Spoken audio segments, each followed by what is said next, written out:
Hello, this is Black Country Blokes chewing the fat. Listen. I've been hearing a lot lately about men don't talk, but in my experience, men do talk, just people aren't listening. So it's going to be me and a group of blokes discussing our struggles and victories through life. Warning, there may be some bad language, so apologies to all the mums, especially my own. Let's get going. Listen. Abin, yeah. This is Black Country Blokes chewing the fat. This is me, Kev Dillon, Craig Pinches, Aaron Chew, and we're very lucky again to have Nick Davis. Nick Davis is an NLP practitioner, hypnotherapist and life coach. Today, we're going to be talking about sex, drugs, violence and your favourite foods. Now, this seems like a rather bizarre topic for us, but we're just going to put some things out there today. Because on the, what's it called, the clickbait. On clickbait, these things always come up. We're programmed to like these things. So we thought it'd just be a comical thing just to talk about today. Why we are drawn to sex, drugs, violence, and your favourite foods. By the way, mine is a doner kebab. And that's not drugs. And that's sex, drugs, and That's it. all in one. I have edible pants made of doner meat. I'll bring my own mayonnaise. But these things, we're programmed to click on these, and that's what I'd like to pass over to Nick, who studies these things. Yeah, so what we were talking about, as Craig was saying, he puts up some phrases, some quotes, some poems and things like that. And he was saying, why don't people like these and things like that? And I was saying, we're drawn unconsciously to basically keep ourselves safe. So anything to do with violence, that's the first thing we'll look at. So the reason for this title was just to see how many people looked at this first, and you'll notice that there'll be a lot more than normal. Second thing is, if you talk about sex, we're obviously interested in procreating, furthering our DNA and everything else. So that's what we're drawn to. And then we're linked to sensationalism, so drugs and things like that. And also a limbic system in the brain is also drawn towards food, obviously to keep us safe. So when we put things like this out there, and this is why magazines sell, and trashy stories and Facebook, things like that, where people will have heavily filtered images of themselves, that's where people are drawn. So actually, if you want to make money or you want to be popular, then just follow these things. You're not going to be morally sound and have a great reputation. But It'll be a laugh. Yeah, it'll be a laugh. You'll have loads of likes and people watching. But that's the sad thing, if you are, if we put this, the title of this up about having good morals, being kind and helping others, we'd probably get about 2 likes, if that. So a couple of people would probably switch in for 5 minutes. But it's just to recognise that that's what we're drawn to as human beings. This is our hard wiring. So it's about getting a balance between your ego that's attracted to those things, but also in terms of the spiritual side of yourself, in terms of being kinder. And that kind of brings me on to the thing about your environment, who you mix with. And we were saying, like Craig was saying, that some of his stuff some people haven't liked, and all I was saying, that doesn't make him bad. It's just like some people like boxing. People who don't like boxing doesn't make them bad people. It's just, you should be in the right environment. I think we were saying about the acorn being planted in concrete.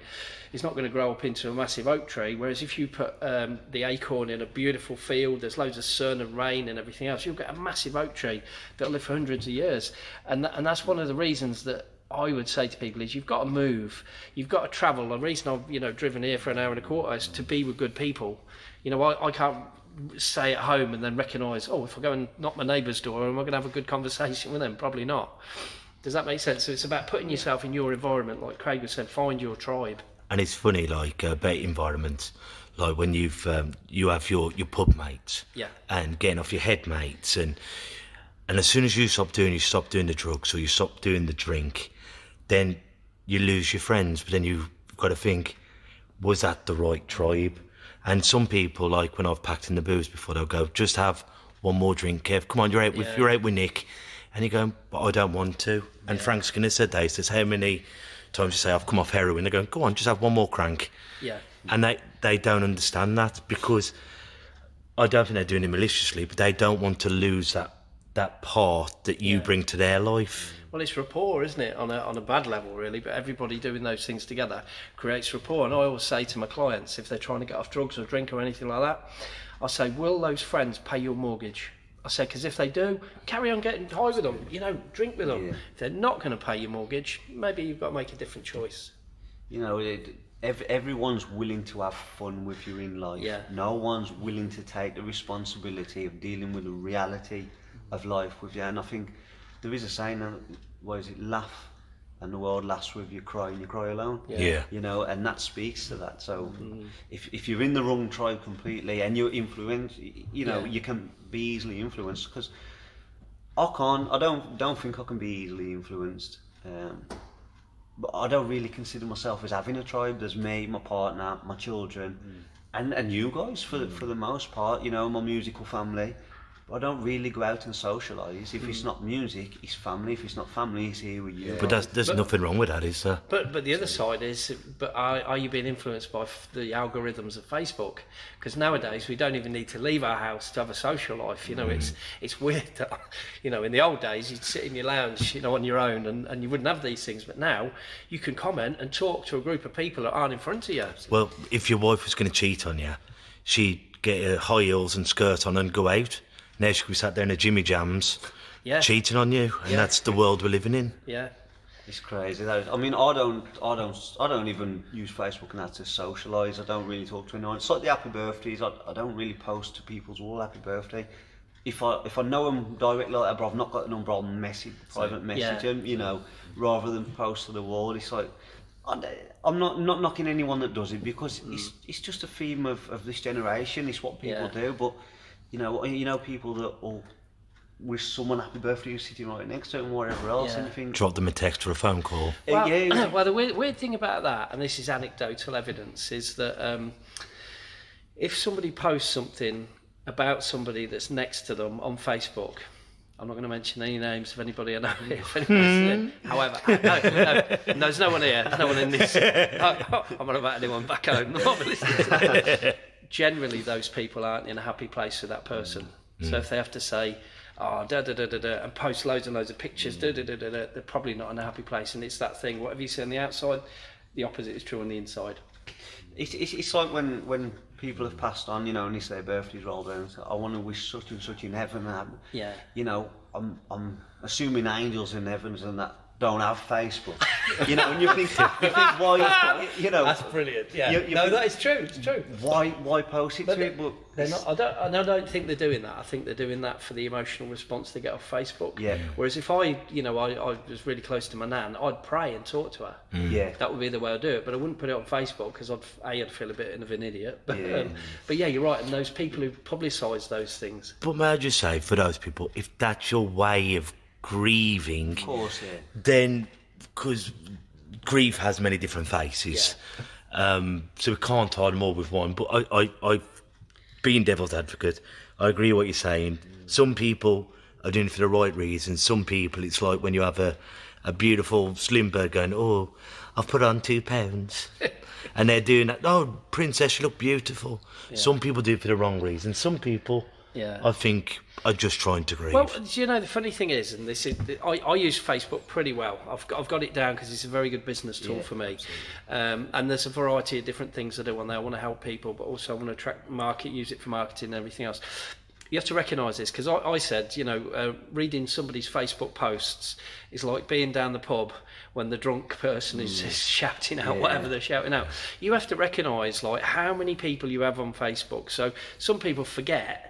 And I've done this, you know, I've had arguments with people on Facebook and then recognise I've got clients or students on there have emailed me and go, you know. So it's recognising who you have. Like if you're in a pub full of 1,000 people, let's say we've all got 1,000, you know, friends on there, would you communicate that voice, that thing? Like, you know, if you stood up and started doing your poetry and everything else, there's people on there that aren't interested in poetry. It's like Kev, he started talking about boxing, and Aaron's talking about improving your life. People are going to go, because those people aren't into it, and it's recognising that. So with Facebook, what I try and do is have a balance of different things, so it's not all one theme. Yeah. And then what I do is I police it very, very well. So if somebody's consistently putting me down or being an idiot, I'll just delete them or block them or whatever else. And then, so now, hopefully, most of the people are on there, or hopefully they'll delete me. Because I don't want people to follow me if they don't like me. You know, because there are some people who go, oh, I want to be looking at a bloody drinking and this, that and the other weekend, Ibiza weekend, everything, you're boring. And I'm like, yes, to you, I am boring. I can accept that, but it doesn't make me less of a person. And Facebook, and this is what people don't realise, social media is our environment. environment. Yeah. Wherever we are, it goes with us. I'm terrible for when I'm on holiday for working. Yeah. You know, I've been on the beach and I'm going, I'll just get this email out of the way, and I'm like, this is stupid. I'm guilty of that. I leave my phone at home because that's something I've had to promise Kate, because I'm always on the blower and taking calls for matching and doing this. So when we go away, I leave my phone at home because that is mine, Kate and Jasmine's time. Yeah. And I think that's what we've got to do. And I said to Nick the other week about stuff like leaving your phone downstairs. But nowadays, our phone isn't just a phone. It's an email, it's a Facebook, it's an alarm clock, it's a camera, it's a video camera. Yeah. And sometimes, if you can't sleep at night, just buy yourself a £5 clock. Don't use your phone, because that beep beep can drive you to insanity. I just thought of a new business, Kev. Should we get a load of alarm clocks? And break our phones with them. Put it in a sock and use it as a cosh. No, you want a lead encased alarm clock so you can put your phone in it so no signal can get in or out. Like that. Well, me and Nick have been saying it for years. What there should be is a breathalyzer on phones. Yeah. So if you've had more than 2 pints, you can't phone you out. anyone apart from 999. Yeah. You can't Facebook, Instagram, say, "I love you," or "I think you're a twat." I think it's important to know, like going back to what I was saying about, putting the RIPs on and whatever else. It wasn't intended to ridicule No. anyone as such. You use your devices and your social media how you choose to, and like you say, if that works for you, that works for you. But I think it's important to know it don't work for everyone. But and that's the thing is, like this week, I've got to say this. One of my friends put this picture up, and it was a picture of 2 kids, but with monsters' heads on, and it said, "This is the week where all the parents are going to put the kids' pictures on." And it's the same kind of thing. Is that content is great for your friends and family, but if I don't know your children, and I have no connection with them, it means nothing to me. Yeah. Well, And that. we've always said that, so I've never put any pictures of Jasmine on social media, because I used to like the old days when you had a family photo book. Yeah. So I've known Nick for a long time and my lad's here, and I go, "Look at Jasmine." Yeah. I don't want to put it out there for everyone who might be a wrong un, or I think, why do they have the right to see it? I will send my brother who lives in Thailand a WhatsApp, so he's in the loop, and that's the beauty of technology. Yeah.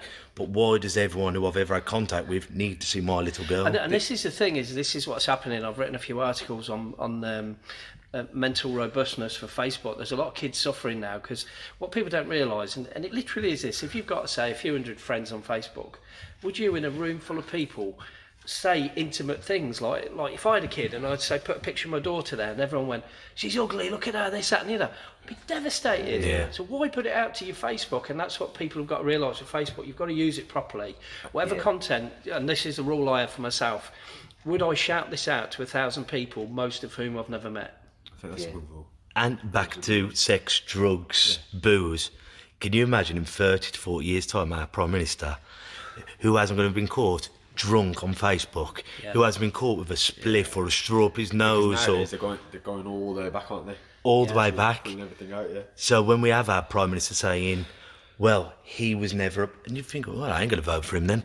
Yeah. Well, maybe we'll have a Prime Minister who goes, "Do you know what, my drug taking wasn't that bad." It was a bit of a laugh. Absolutely. I just want to quickly say as well, just on what we were talking about, so randomly, the last week or so, I've been kind of questioning, and I've done a lot of self-reflection and self-assessment in terms of why we do what we do. And I think it's easier said than done, but I think if we all sat there and actually thought about, why are we actually posting this? Like, what are we trying to get from it? Yeah. And I've done that. So we mentioned briefly offline why I used to do property posts. Initially, I didn't know it was a thing to do. Like, people have caught onto it that it's a very good way to build rapport and raise investment. Initially, I was doing it is because it bloody hurt when I lost like 15, 16 grand, which I didn't have, when the ceiling's falling on me and the builders ripped me off and then the bailiffs aren't doing nothing. And it hurt. So I didn't want no one else to feel that pain. So I was literally like, guys, don't just watch Homes Under the Hammer and then try and be a property investor. It doesn't work like that. And that's why I was doing it. Similar to like the stuff like with the podcast, and it's, this person just told me an incredible story. If it resonates with you, hopefully you can draw strength from that. They're okay now. And that's it. But sometimes we're creatures of habit, and as much as we want to be all self-aware and say, we're very intelligent, we do jump into habits. So I've been there as well. I've done the whole happy birthdays 24/7 to like even my nearest and dearest, and it's only literally probably the last 3 weeks. like, a couple of my friends' birthdays, I've actually just rang them or I've just messaged them or a voice note. I actually wish every single one of my 2,000 Facebook friends happy birthday. That's how sad I am. But the reason I do it is because I want to share that kindness and love to people. Because I think if I can send that to somebody I've never met as a friend on there, hopefully that will just make their day. And it's been really nice because I've had some people I've never met have just emailed me and said that was really nice. Yeah. It boils down It to is a like nice you gesture. say, it's how you use But it's how you want to do it, though. It's like it might work for me and not for you, and you know, and that's the thing, and that's what it's about. You being yourself. Yeah. And that's what I say. Forget what everybody. As long as you're not doing anything bad. Do you know what I mean? Yeah. Just be yourself. Because I've recognised, I've like most of my life growing up, I felt like a square peg in a round hole. Yeah. I've been in the wrong area, I've been the wrong things, and sometimes I was saying to Kev today, you know. I went out sort of with somebody a while ago, and this lady and stuff, and then she was like very about I only eat in these restaurants, I only mix with these people and that and the other, and it really put me off her, so I kind of moved on. But I've said to Kev, some of the nicest people I've met in my life have had nothing. Give me their last pound and this, that and the other. And I said, you know, I don't judge people on what they've got, just people on who they are. Absolutely. And I think that's I mean, like you say, what means more to you? A millionaire that gives you 100 quid, or, you know, someone that's got nothing that gives you a time. fiver? You know, it's time. I actually wrote a post on it today about time's like it's our most valuable commodity. Yeah. And if somebody can give me time, that means more to me than anything. Something you're never getting back. You can't. That's it. You can earn more money again. We're not going to get this time back. Just sitting here now, four of us, trying to share this. We've talked about our children having me, Craig. Yeah. We work and you get money and you do this and you do that, so you can buy them a bike and you can buy them this. Sometimes the things I most remember is just sitting down or going down the park and just mommy and daddy or nanny and granddad or uncle. Yeah. That time is the most precious gift we can give someone. Because the toys you're getting for Christmas and you stress over getting them, they're exciting for the first few weeks, and they don't remember them again after that. No. Now they remember the time that you fell over at the park and twisted your ankle up because you was playing football with them. Yeah. And I think that's important. You know, when people say you've got to work, got to earn money. I've never met a £20 note that I've met 20 years down the line and thought, I recognise you. I recognise you. You know, I've not done that. Yeah. But I can think back to 10 years ago or whatever at a specific time and a memory. And that's where, like you say, time is your most valuable commodity. And it's how you use and it. It's the value of your interactions with people. You know, it's like things are quite short lived. You know, I remember when I was getting my car, and I was like, I wanted it for ages, this, that and the other. But now it's just my car. I like it, don't get me wrong. But it's like, before I had it, it was a lot more valuable than now I've got it. And how many things in life are like that? I can't wait to get with her. I can't wait for this job. When I get this job, my life's going to change. And then It's the what if syndrome. Yeah. What if? Or when. You know, when if, sorry. when I make all this money, my life is going to be so much better. Yeah. You spend as You're much missing money. the process. You're missing all of that beauty. From here to there, basically. It's not the destination, it's the journey we take. The thing Put them is, in a rush. yeah. The thing is, it's like sometimes in your life, in my life, when things have looked their best, I've probably felt my worst. You know, and That's crazy. And it's mad, you know. Whereas I was saying to Kev, you know, I was looking at some pictures when I used to bodybuild like 15 years ago, and I was going, God, I can't believe how big I got, because the lads I was with were on steroids and I wasn't. I always thought I was small and this, that, and the other. But I was like amazed, but I was going, I wasn't happy then. Yeah. The environment you surround yourself by. Yeah. You know, and you're more. I mean, we're human. We're always going to look at our environment and the people within it, and not find envy, but we're always going to put doubt in ourselves because of that. Like you say, you were bodybuilding naturally; they were on steroids. Yeah. Now you sort of dismissed your progress and your process. Success, because of their image. Yeah. You know, when they took a couple of shortcuts. Yeah, exactly. To get there. And that's what it is. It's not what you've got, it's how much it means to you. I think you said that to me yesterday, Kev. It was like, because the thing is, there'll always be someone. I remember when Conor McGregor's on his yacht after he beat Mayweather. Lost to Mayweather, sorry. And that Let's get it right. That's not me too.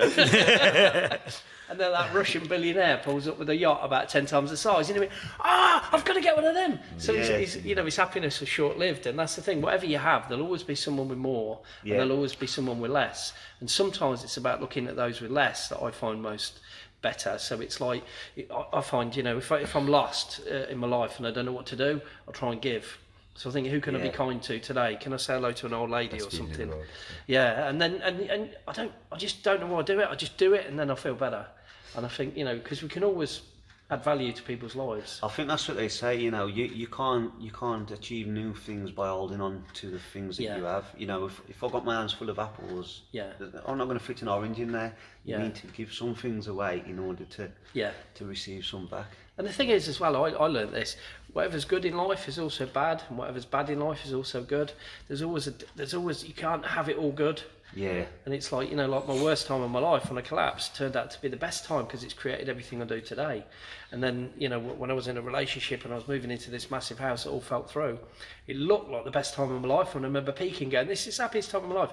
But it was awful, you know, and you know, it's getting that balance, and it's making sure that the downsides you're okay with. Yeah. There's beauty in adversity.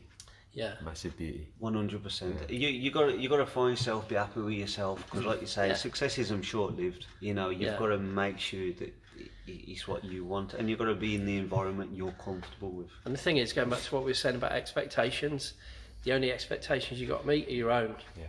Because you've got the most things we grow up with parental expectations from teachers, society, environment, and I say bollocks to them.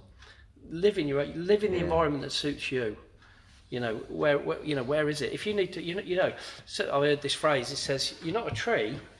Yeah. Do you know what I mean? This is it. Oh, go on, read it. Getting up. Read it. Literally what you were saying, because I was going to end Isn't it on that bizarre? That's amazing. There's a brilliant quote here, and it says, "I always wonder why birds stay in the same place when they can fly anywhere on Earth. Then ask myself the same question." Is that the one you're on about? Yeah. Yeah. And they say, you know, get up and move. You're not a tree. Yeah, absolutely. And it is. That's crazy that you've got that up. That is I really believe in the law of attraction, and something. And you're looking very attractive. I told you about drinking. That's literally what I typed. That's myself quotes tree, and I've just been on Google for the last 5 minutes trying to find it. It's mad, isn't it? I mean, do you think the law of attraction is that Deepak Chopra? Yes, there's Deepak Chopra, there's Abraham Hicks, there's loads of them, Joe Vitale, or people like that. But if I kind of follow it because it makes my life easier, because I push myself too hard and I get ill sometimes. So what I say to people is, if you believe it on a spiritual level, it's believe there's laws in the universe that if you meditate and focus on these things, all the little things like what just happened with Aaron there, will think coincidence happen out of the blue. So, but I also say to people is, you know, the best way to have an open belief system is to believe something and believe the opposite at the same time. Oh, okay. So like God and the devil, kind of thing. So you believe something's true, and then you believe it's not true, but you sit in the middle. So you could be this. So nothing's definite. Does that make sense?